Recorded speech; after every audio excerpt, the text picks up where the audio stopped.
know his books, but you don't know his story. Let's talk about it with Philip Yancey on Steve Brown, etc. He's an old white guy, an author, broadcaster, and seminary professor who's sick of religion. And he's brought friends. Please welcome Steve Brown, etc. And we're so glad you're here. You always have a seat at our table. I know you're tired of me saying that, but we're glad you're here, and you do have a seat at our table. I'm Steve, the aforementioned old white guy. Our executive producer is here. He's been reading Philip Yancey's book and has been inspired to write his own memoir. It's titled Eat, Pray, Love, Eat Some More, and Sleep. And our producer, Jinx, is in his little glass booth. It's been so cold in Florida these last few days. Jinx attended a book burning just to warm up a little. And our video director and IT guy, John Myers, is in his tech bunker. John left his house this morning, saw his shadows, so we've got 6 more weeks of winter. And Dr. George Bingham is the president of Key Life, and he isn't worried about the pandemic. George figures he can survive remodeling his house. He can get through anything. And then Kathy Wyatt is the soft, feminine side of the program. Look for Kathy's new cookbook, co-written with Philip Yancey. It's called Fearfully and Wonderfully Baked. And we have been looking forward to this program. Philip Yancey has written nearly 30 books, including a bunch of bestsellers like Disappointment with God, Where's God When It Hurts. He currently has more than 15 million books in print, published in more than 40 languages worldwide. But Philip's newest book, which I hold in my nicotine-stained fingers, is titled Where the Light Fell, a memoir. Philip, thanks for being with us. Great to be back, Stephen. It's been a while. I think I've been reading your book all morning, been deeply moved. It really is. Did I read in the book that you've kind of felt everything else was preparation for this book, or did I make that up? Well, I kind of look at it the opposite way. I look at it as a prequel to explain. My other books talk about what I believe, and this book kind of goes behind the scenes and shows why I believe it, why these issues that I keep struggling with, especially suffering and grace, are so important to me. What's the backstory? Where'd they come from? Yeah. What's my obsession with them? Did you ever, when you were writing it, think to yourself, I don't think I should say this? Sure. And I just kept going because say it anyway. Yeah, memoirs only work if you tell the truth and the unvarnished truth. And I was tempted to put in a nice little closing where everything works out and people live happily ever after, but that's not my story. It's not my family's story. It's not the church's story, and it's not life. No. And really, what I like is that the memoir's been out a few months now, and almost all of the letters that I get are people who tell their own story. It's not the same as mine exactly, but they've got their own struggles with family and with the church and with God. And memoirs kind of strike that chord. You're reading along and you're thinking, I'm going to learn about the person who's writing this book. You actually learn more about yourself because it just strikes those chords of memory that we all have in common. It's kind of Dan Allender's thing about truth be told, and you know, your biography is the place where where God's, you know what this book reminded me of? And I mean this as a compliment because I really like the book, but I like Vance's Hillbilly Elegy. Sure. And this was kind of, it had the same smell to it, only it had Jesus in it a lot more. Right.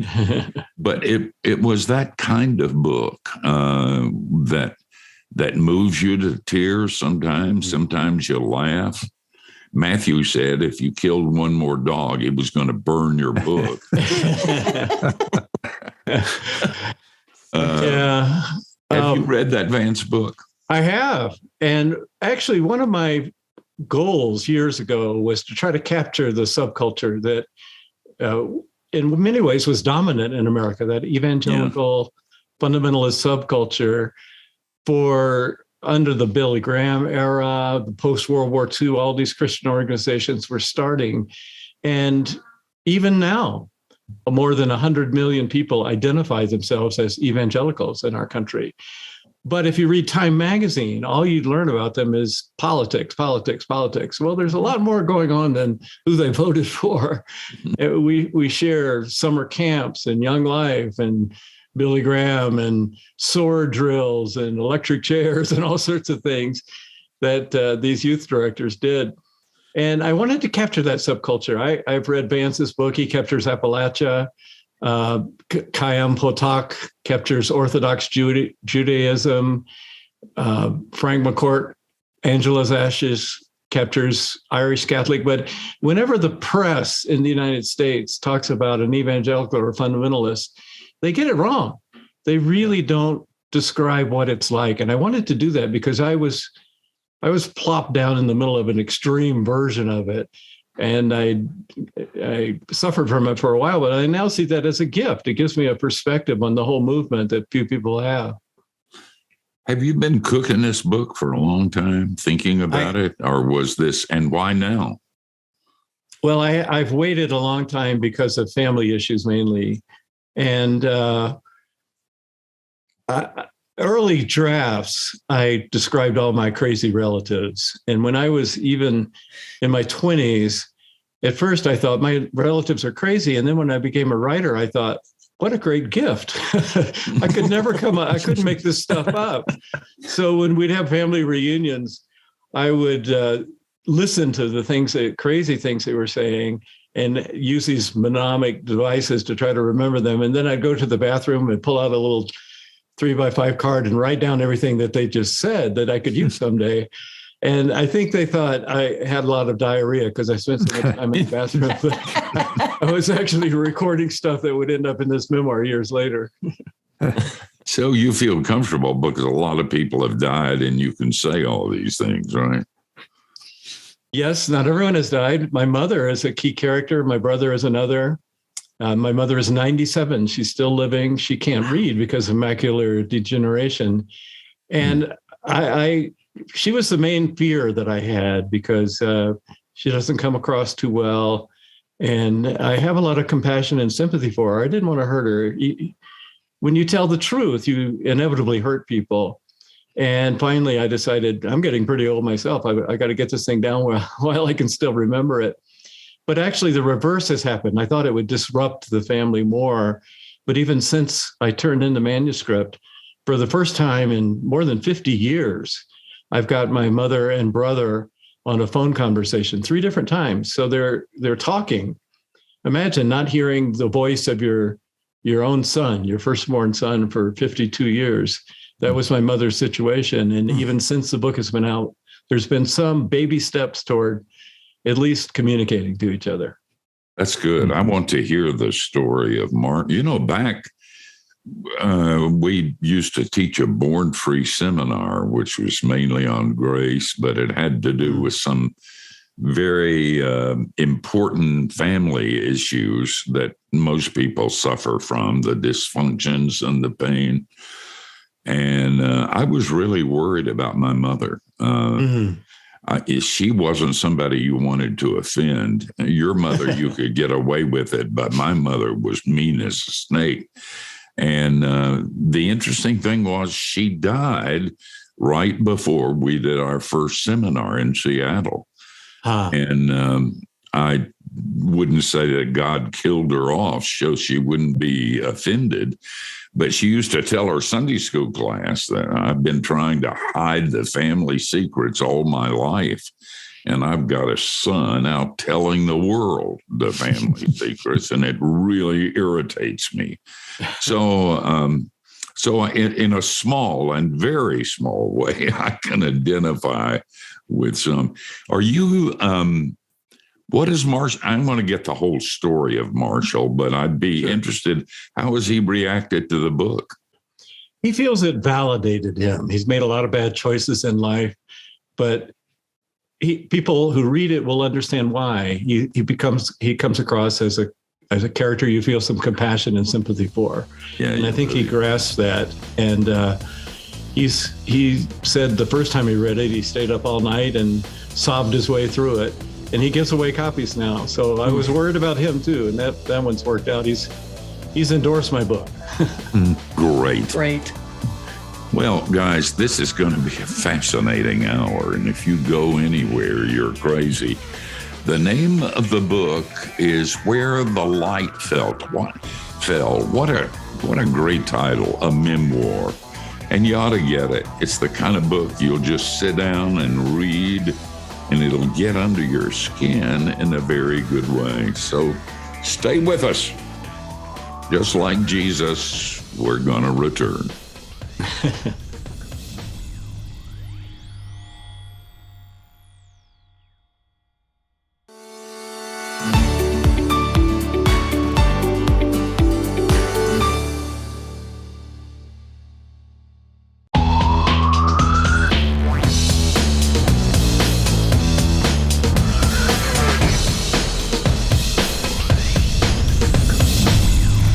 We're so glad you're here. We're hanging out with author Philip Yancey. You can keep up with him at philipyancey.com and on Twitter and Facebook at Philip Yancey. And Yancey is spelled, and if you don't know how to spell it, man, you're living on Mars. Yancey.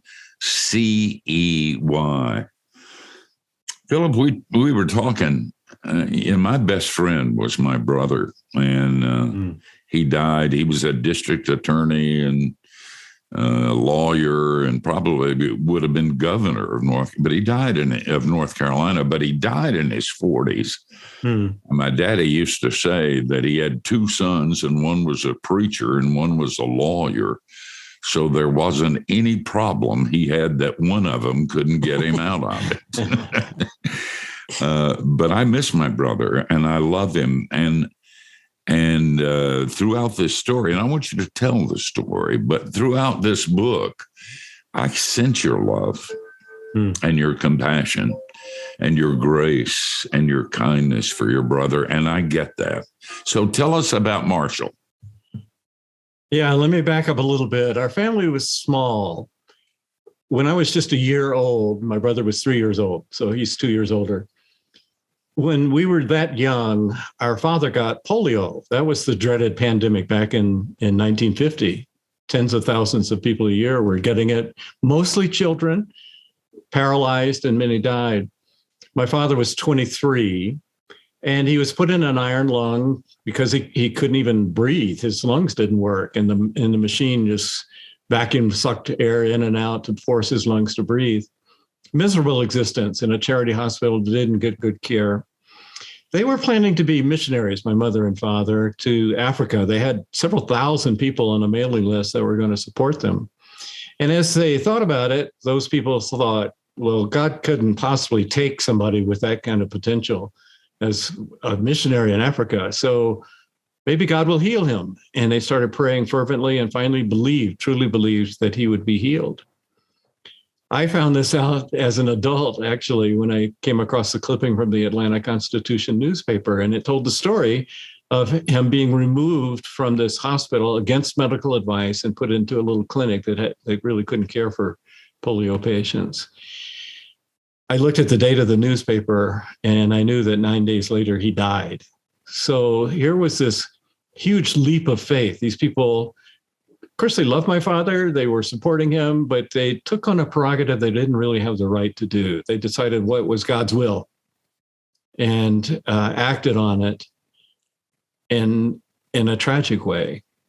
That determined our life. My mother was crushed. She was unprepared for life. She'd never written a check. She didn't know how to drive a car. She had no income, not much education.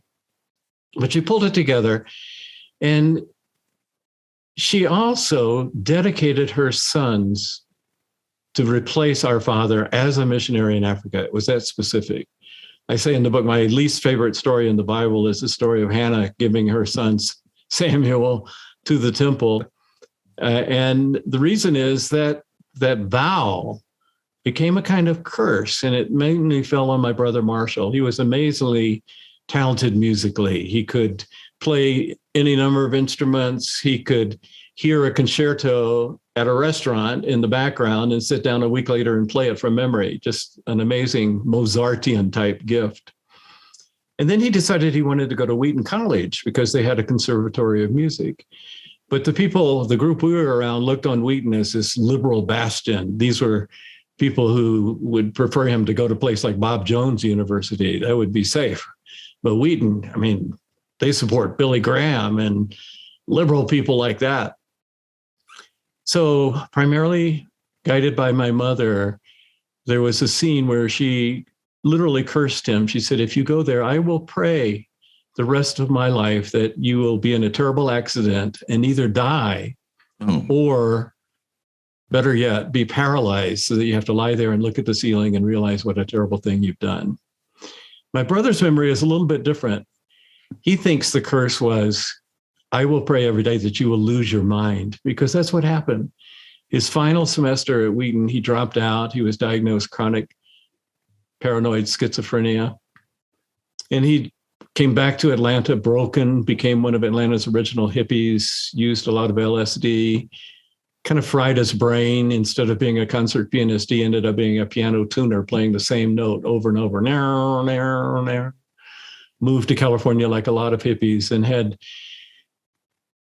an adventurous life where he tried to get as far away from that evangelical fundamentalist subculture we were raised in as possible, to break every rule in the rule book. And he succeeded, but it's not a triumphant story at all.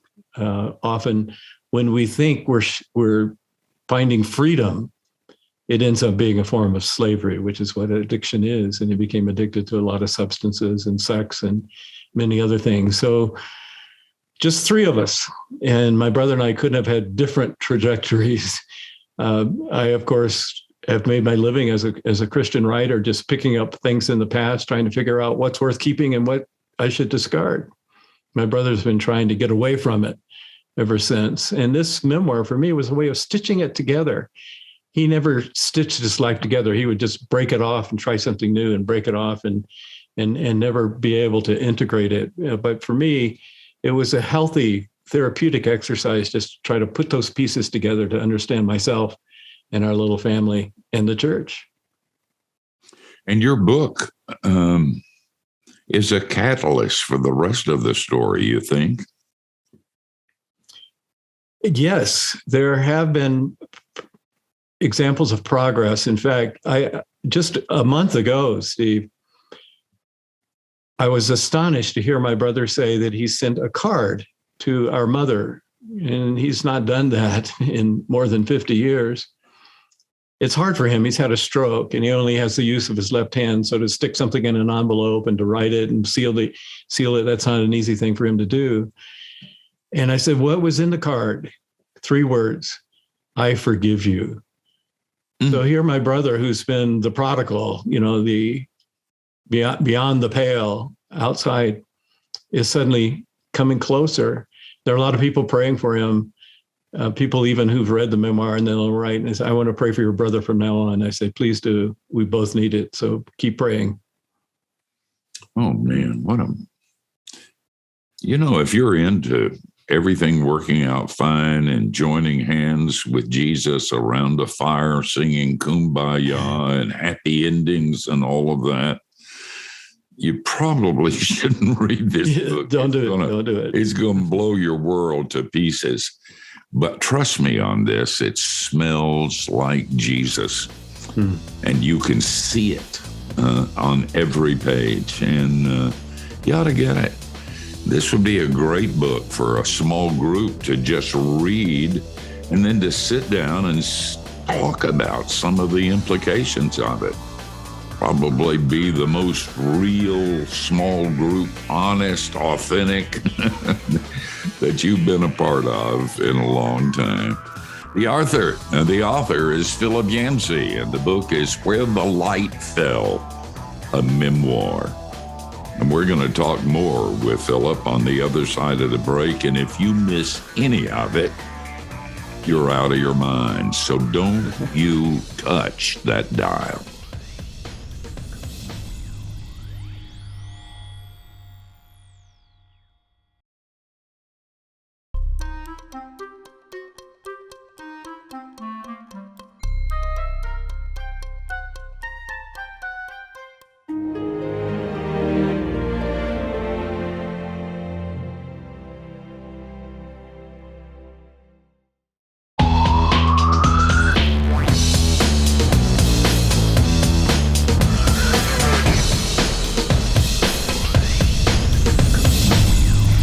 Hey, we're having a great time and kind of digging into some things that'll get to you emotionally.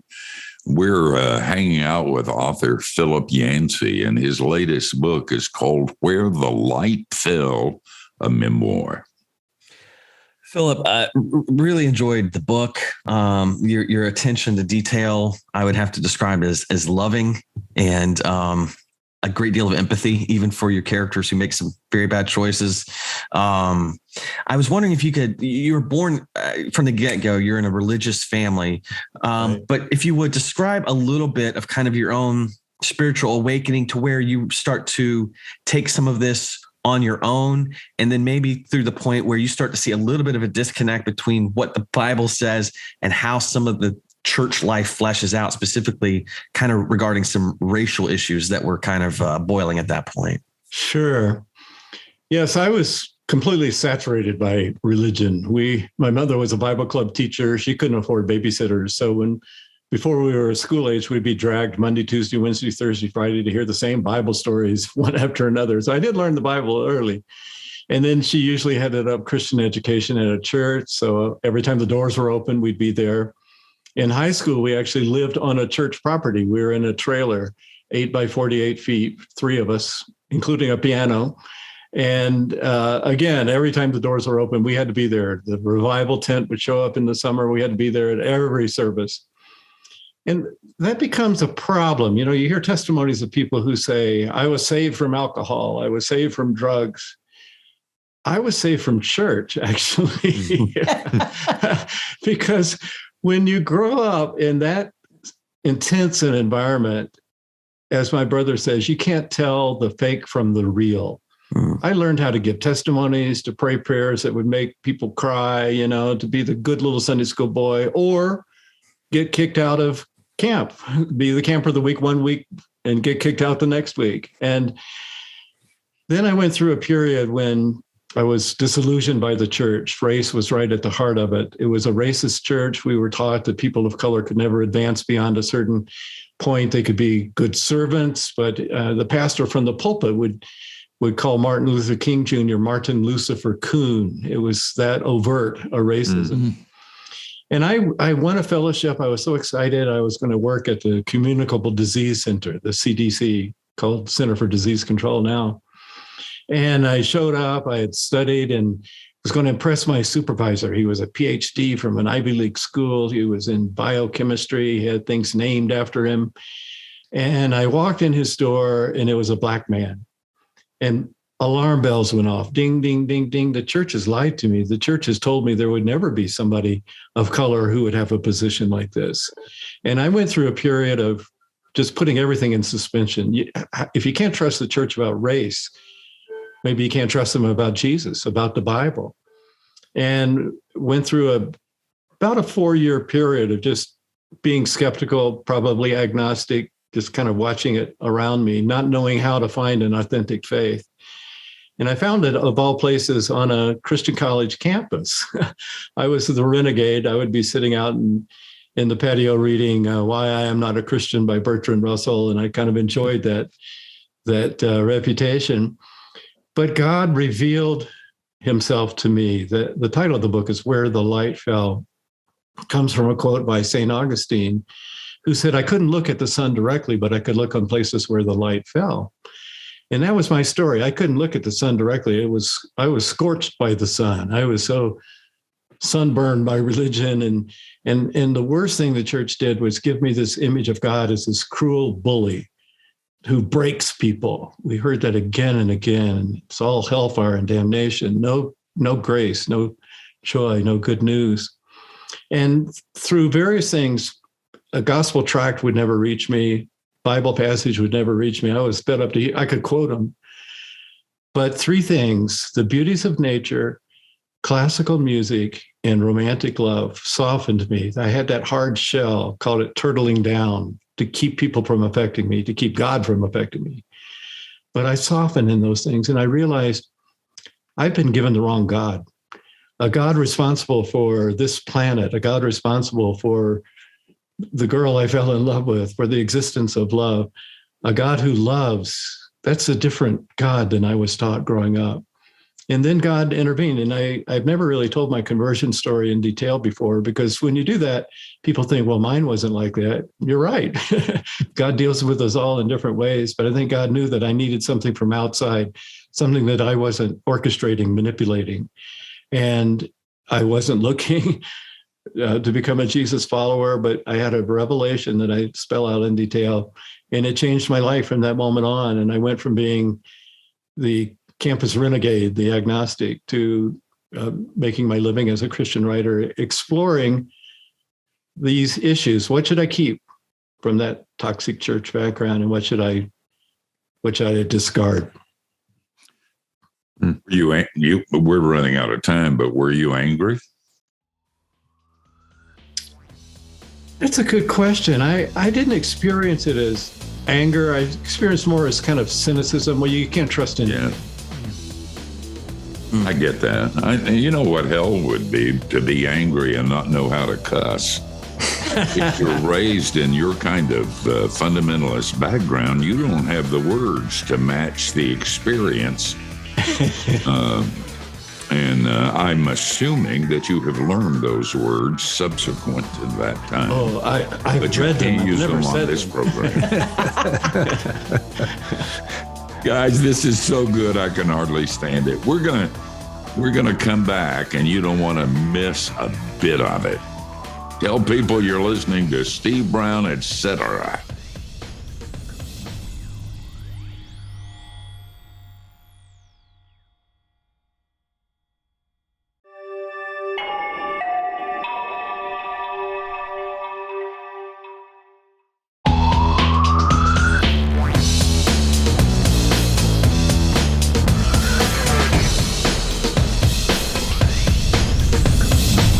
Hey, if you're just joining us, you ought to make sure you go to our website when this is posted and hear all of it, because it'll help you understand when you read Philip Yancey's book, Amazing Grace, Disappointment with God.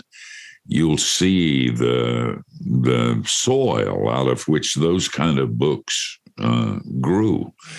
And one of the reasons they have meant so much to me over the years. Anyway, the name of his book is Where the Light Fell, a memoir. Philip, I told you before we started that I was really enjoying this, and I'm looking forward to finishing it up, and that I would have known that we're just about the same age just by reading the book, because of our backgrounds being so very similar. And after growing up in a similar kind of situation church-wise, I ended up going to a very, very conservative Bible college. So it was continued, and all of that. And it wasn't until I went to work at a church a number of years after that I began to really be exposed to grace and all that kind of stuff. And I began looking back at my heritage with it was interesting you to use the term cynicism, and I certainly had that, and I had some anger because I felt like I had not been pointed in the right direction. And probably just in the last only like 10 years or so, have I really begun to realize that some of those dear people did the best that they could with what they knew. They were people that loved Jesus with all of their hearts. And I wouldn't trade what I learned from those people for anything, and the road that it put me on, which eventually led me, to other things, et cetera. And I think you probably, I'm speculating on your behalf, but I think you probably, as you look back at your background, I think at this point, do you not also recognize that all of that is difficult and you had to work through it all, but that it's responsible for where you are at this point in your understanding of God's incredible and the radical nature of God's grace to us, and all of that? Absolutely. In fact, I think if you grow up in a strict fundamentalist environment and survive with your faith intact, that's the best, to proceed from law to grace. I mean, that's what the Bible does, isn't it? Starting with the Old Testament. And I remember getting a survey. I think it was a group called Fundamentalists Anonymous. And I had all these questions about what you're upset about. And at the end of it, I realized I came away with more positives than negatives. I mean, the positives were things like discipline, Bible knowledge, believing that what we do on earth really matters. The choices that we make are eternal. Those are important lessons to learn. The things I didn't like when I was a kid, where you can't go to movies. So that's humiliating in high school when everybody goes to see Othello and you're not allowed to go. But that's not much of a sacrifice, Mm-hmm. The legalism, the danger, though, is that legalism, and especially the fear aspect, the hellfire, the shame, not everybody survives that environment. In fact, they don't want to have anything to do with it. So they leave the church, they back away from it. And I got a slogan one time from my nephew. There's a place in Virginia that makes juice, and underneath the bottle caps, they have something like a Chinese fortune cookie, or, a little saying like that. And the one he sent me said, "An idea cannot be held responsible for those who believe it." And when I thought about that, I thought, well, that's the church, isn't it? Don't blame God for the way some Christians act, mm-hmm. But God, in my mind, his greatest act of humility turns the message over to us and says, it's good news. It's about love. It's about grace. Now go spread it. And then, being humans, we twist that and distort it into something about fear and shame and hellfire, and it's hard to perceive a God of love. But if you can get past that and truly get that first gulp of grace, what freedom really is, freedom in Christ, oh, does that taste so good? And the other stuff, the background stuff, which was hard to get through, but if you do get through it, you're better off. You have the best of all worlds, I think. Mm-hmm. George?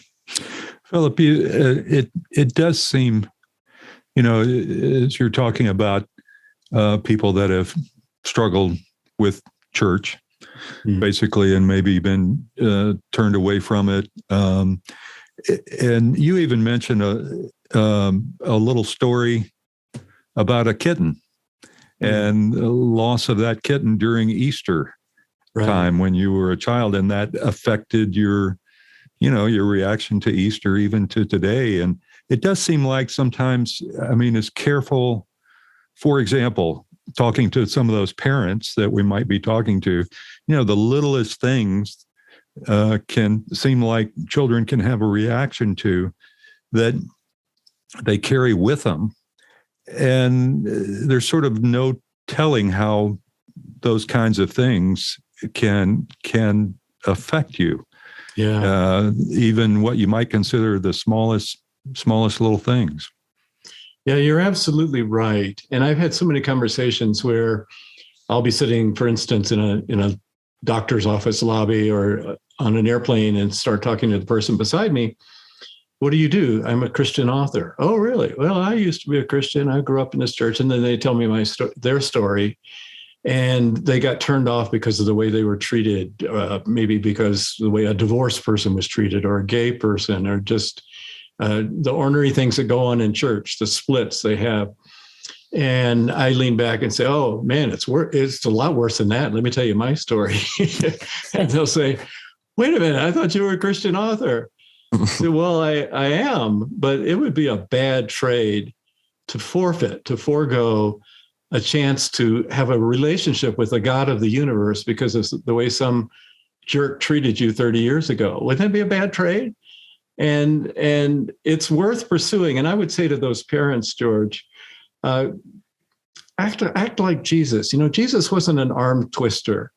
When somebody rejected him, the rich young ruler said, well, I can't do that, started walking away. And Mark says, and Jesus loved him. He didn't chase after him and say, well, maybe we can negotiate here. You can start by giving a little bit away. And then no, God loves us. The message of the gospel is that God loves sinners. That's radical. And we turn it into God loves good people. And then we try to show how much gooder we are than anybody around us, how much better. And the message of grace is a lot bigger than that. God is love. It's a noun, not a verb. God can't help loving, and we're the ones who are the objects of God's love. Oh, Philip, we could do another 3 hours with this or more. And I know how busy you are. Thank you so much for taking time to be with us. It's been a pleasure, a delight. Thank you so much.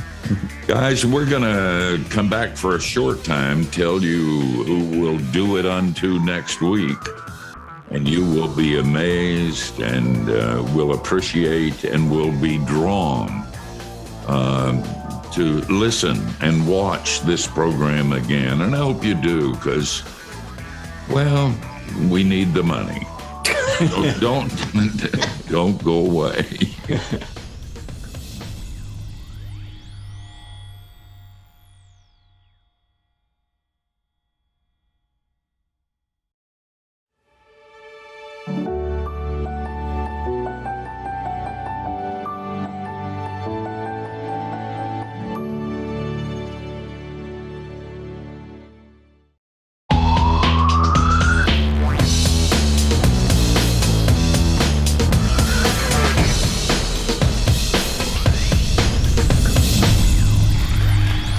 Man, what a great hour with Philip Yancey.